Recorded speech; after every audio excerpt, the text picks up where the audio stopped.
Are you ready to become cyborg? Russia, Russia, Russia. Russia, Russia, Russia. Russia, Russia, Russia. All right, this is Vice.com. Thank you, motherboard. They just released an article titled CIA Document Claims Soviet Union Was Developing Cybernetic Telepathy. Yay. The subheadline, newly released CIA documents ask the important question, is ESP compatible with Marxism? Okay. Oh, ESP is not where I thought that was going. Is psychic powers compatible with Marxism? You know, what a great article. Okay. As long as we're throwing shade at Russia, this is a great time to deflect any attention the CIA might be involved in with our, home-based cybernetic telepathy technology. But let's see what it says here. Three newly released CIA reports from 1963 and 64 investigate the Soviet Union's apparent use of extrasensory perception, ESP, and attempted development of, quote, cybernetic telepathy. The document details conversations an agent had with Soviet scientists and a student about the USSR's interest in developing ESP. Guided by these secondhand accounts, it sounds like the Soviet Union's plan was developing telepathy, Soviet Union's plans of developing telepathy went as well as America's well-documented efforts. Quote, at the moment, he does not have a clear, detailed language program for this, end quote, one report said. Quote, rather, he has an overall goal for the future of finding out about ESP generally. Okay. The document... Who is he? What? You're like... Who is the he? Who is the he in that question, in that statement? The Soviet Union scientists. Okay. Think. Great. The documents come courtesy of a Freedom of Information Act via the transparency site, The Government Attic. There are three reports to the CIA about conversations an agent had with a Soviet cybernetics researcher and a visiting foreign exchange student. Today, the word cybernetics is more closely associated with science fiction. In the early 1960s, it was a broad term that covered all scientific endeavors aimed at better understanding feedback loops in humans and machines. Yes, that is precisely the words Robert Weiner used when he coined the phrase cybernetics or cyberneticism. It was a field of study that, among other things, strove to develop a framework for all human and machine interaction. It was thought that if we can construct the mathematical framework for all biological interactions, we could easily transpose it on machines. I mean, this philosophy is still around. The algos that, manipulate our minds and then how it can inform machines. So yeah, it's a very subtle sort of... manipulation that they're practicing there, yeah. Some in the U.S. and Soviet Union believed it might be possible to cut out the middleware of a language entirely and set up direct communication between humans and machines via telepathy. According to the CIA, you mean a one-world religion, or a one-world language where you can communicate? According to the CIA agents' conversations with the Soviets, it wasn't working out well in the USSR. D.A. Kermanov, a Soviet scientist, described one experiment where researchers in the USSR were able to, quote-unquote, tape the central nervous system signals of a man playing piano and then broadcast those messages back into the arm of another person who had never played piano before. That person, quote, that person would then be enabled to play difficult music, but also would retain some of this skill as permanent learning, end quote, Kermanov claimed. Quote, when pressed for further detail, he could not provide it or refer to publications. That's the one thing that the history of Russian science is very I don't know. It's always kind of on the edges of fringe and supernatural and all kinds of stuff. Oh, at least, and I can't tell if it is such or if there is some sort of benefit to American elites to create that narrative. The narrative that they're crazy, it's failing, and we take discounts, right? Kind of discounts the Russian scientific community if we're led to believe that it's more hocus pocus than actual science. Right.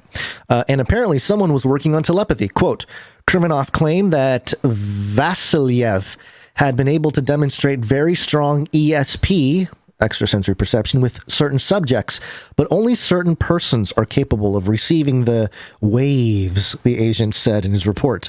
Some of the ESP in which Kermanov admittedly believed involved not merely guessing events, but the prediction of future random events. As the conversation wore on, the agent began to tease the scientist about Soviet ideology. Quote, I asked Kermanov how ESP could be reconciled with Marxist materialism, and he said that this was the problem facing Vasilyev. To show what compromises these thought waves, or whatever they are, he wrote. Comprises, I think. No, compromises. Compromises? Yeah. Really? Yeah. Huh. I asked Kermanov how ESP could be reconciled with Marxist materialism, and he said that this was the problem facing Vasilyev. To show what compromises these thought waves, or whatever they are, he wrote. He must have meant comprises, right? Maybe. It does say I don't know. compromises. I don't Quote, know. It was interesting to me that although I teased Kermanov quite a bit about ESP and its relation to materialism, he remained unperturbed. He obviously harbors very little skepticism about it, end quote. The conversation with the student is similar, minus the discussions about materialism. According to the student, the Soviet ESP researcher was a fringe figure that was having trouble creating a basic scientific framework to measure what he was attempting to prove. The U.S. military and the CIA both attempted to explore the outer reaches of human ability in their own ESP and telepathy programs. All programs generated thousands of pages of documents and fascinating stories, but produced no psychic warriors or methods of direct communication between man and machine. No, it took social media and the internet for that to take place. Cybernetics is still around, but more as an inspiration for 1,000 varied and specific fields of study. It was developed. It was a development that the Soviet scientists predicted without the benefit of mind reading. Quote, Kermanov expressed a certain amount of skepticism about the enthusiasts in cybernetics, the report said. He was quite aware of the fad aspect of the development and was not expecting miracles. Cybernetics, he said, is not a science. Oh, what is it then? Is it It's magic. It's magic. It's a ritual. You know, this is very fascinating that, again, this is Vice. So this type of talk, and it makes sense because over the last few years, the movie MK Ultra and the whole concept of secret government experience and mind control and psychics, what is it? Stare at goats. Men who stare at goats. So it's in the culture, so you can kind of, Vice can publish an article like this and not have too much of a consequence. But it is interesting. And also, I wanted to contrast this article with another one from Newsmax. I know, Newsmax. But this was a very interesting piece. On the Biden payroll. We got to know what they have to say. Yeah. Newsmax.com had the headline here.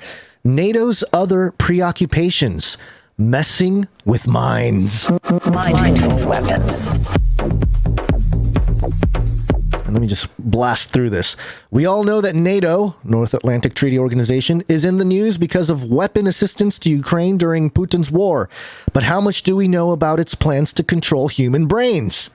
Since 1949, NATO summits have been held annually or convened periodically to address pressing issues for heads of state and governments of member countries to evaluate and provide strategic direction for alliance activities. The organization's direction took an interesting turn in 2013 when former French military officer François de Cluzel helped create the NATO Innovation Hub, which has since then managed from its Norfolk, Virginia base. The Innovation Hub is sponsored by Allied Command Transformation and described as, quote, one of the two strategic commands at the head of NATO's military command structure. Then in 2016, that's a lot. Then in 2016, NATO, along with the EU, concluded a technical arrangement on cyber defense to help both organizations better prevent and respond to cyber attacks. Until that time, focus had been on attacks by land, sea, air, and outer space. All of this previous activity had been viewed as logical for mutual defense purposes. Lately, however, it may be disturbing news that along with preparing against the previous 5 potential attacks, the U.S.-led NATO military alliance has been testing drastically different oriented modes of hybrid warfare against self-declared adversaries, thus moving from cyber attacks to include cyber warfare and more economic warfare, information warfare, and psychological warfare. Note that the last 2 on the warfare list belong in the realm of cognition rather than that of physicality. Now we get to the potentially alarming present. Along with the development of these 5 new warfare strategies, the military alliance is discussing a new 6th level, the human domain.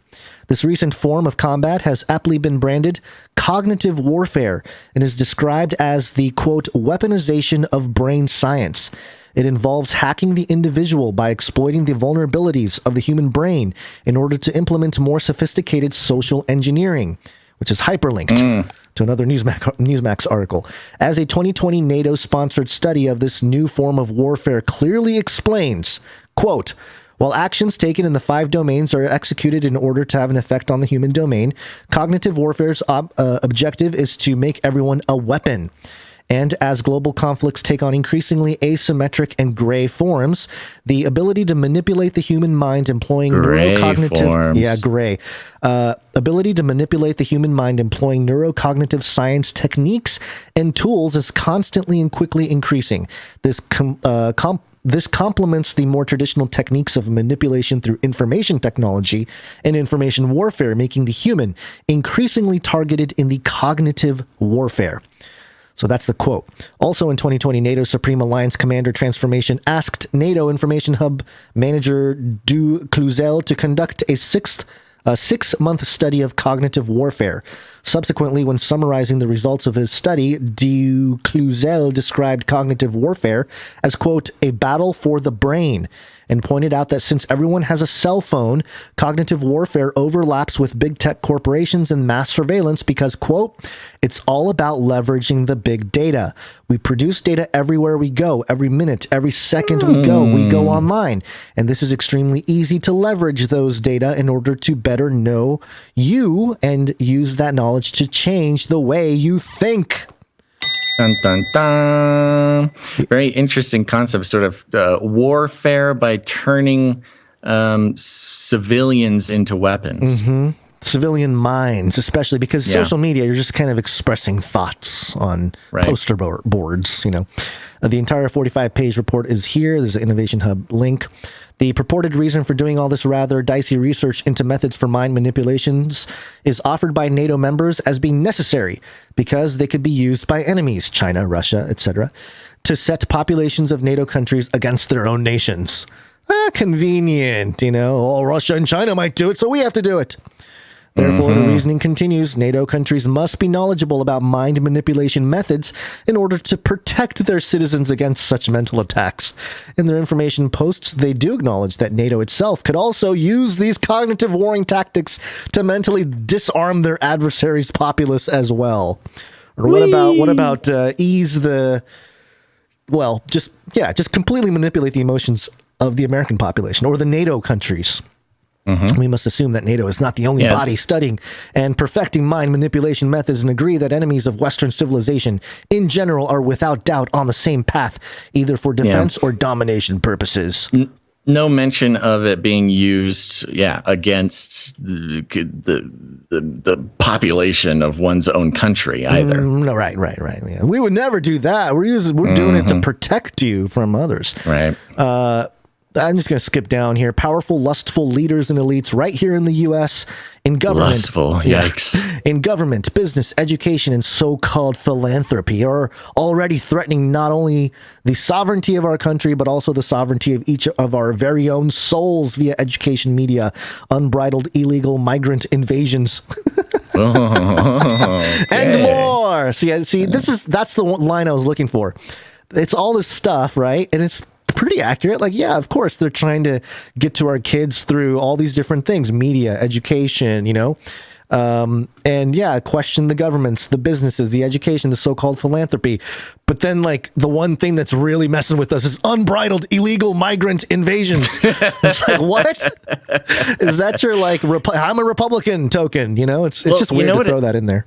what it makes me think is that was the cognitive warfare in action in this article. That was a little thing that was used to sort of trigger or used as an example of what this triggered looks me. like. I was like, it was so good until you dropped a partisan or bipartisan line. Or no, partisan line. It's partisan. Sorry. Although, I mean, it is technically bipartisan because Biden and Obama were Biden's actions speak louder than words. Let's just say that. ruthless against immigration, illegal immigration.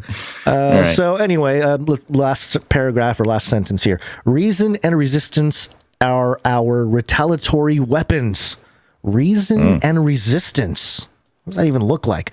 We who use reason. Sounds like us. I know. This podcast is a retaliatory weapon against the cognitive warfare. Yeah, in many ways it is. And yielding the word of God as the sword, really. That's ultimately part of it. We who use reason and employ resistance stand on the high moral ground of liberty for each and for all. We must stand proudly and loudly. Period. Now. Period. Oh. I think she could have used an exclamation point right there at the end. Now, period. So this End was of article. Newsmax, you say? Newsmax, yeah. Wow, yeah. Really leaning in, right? So I mean, talk about cognitive warfare. Yeah, seriously. Weapon. We've learned that's exactly what Newsmax is. Accepting money from the Biden administration. And using I mean, that makes that little line in there, of course, the immigration line out of nowhere. It's almost like the editor was like, well, this is a little too. It makes a little too much sense. You gotta throw a little more of a bone to your constituency here. So, I guess, although I want to try to give their constituency a little bit more credit. Don't blame the people, blame the propaganda outlet, the editors, or the cognitive weapon that is Newsmax. Well, and just to wrap up this little segment here, the technology to monitor our brains is ever more present. And this is TechCrunch, just real quick. Brain.space remakes the EEG for our modern world and soon off-world. And there's a really cool-looking helmet thing here. This thing is the sleekest looking little brain-computer interface situation thing I've ever seen. Yeah, let me read just a little bit just to get an idea. It looks like the helmet that the TIE fighter pilots wore in Star Wars. Star Wars, yeah. Yeah. Figuring out what's going on in the brain is generally considered to be somewhere between extremely difficult and impossible. One major challenge is that the best ways to do so are room-sized machines regulated to hospitals. But Brain.space is hoping that its portable, powerful, and most importantly, user-friendly EEG helmet could power new applications and treatments at home and as a sort of cork pop for its debut in space.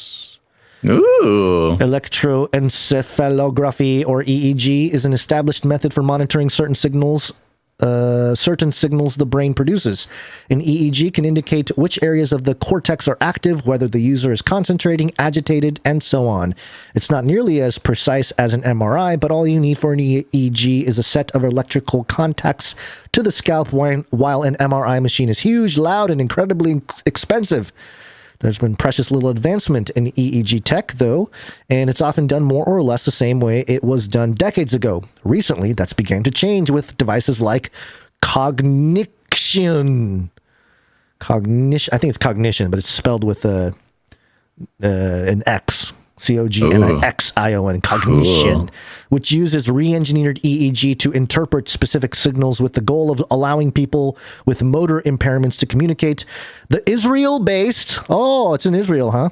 Israel-based Brain.space, stylized in lowercase with a period in it specifically to vex reporters, has its own take on EEG. That was weird. It's a weird little commentary in there. Hey, author of this article, you're going to start seeing a lot more whatever extension domains. Okay, so anyway, the Israel-based Brain.space has its own take on EEG that it claims not only provides superior reading to traditional ones, but is wireless and can be set up without expert help. And the rest of it's kind of like an ad, pushing it. making it sound cool. All right, so we got a cool new brain machine. I love brain machine. I would like to test it out, just to kind of get a feel. That's how they get you. See what my brain's doing, That's how they get you. That's the thing that's interesting is self-monitoring of your brain waves is going to become a thing to a way to help you meditate or whatever it is. Yeah, it's the next step in sort of self-help. Yep. If you got your Fitbit, so you can follow along with your calorie burning and your steps and your heart rate and your blood pressure. You got that wearable, and then you got to wear your little helmet thing so you can track your brain waves and your mood and your this and your that. It'll be a wonderful cyborg future. Are you ready for it, Gonz? No. Not yet.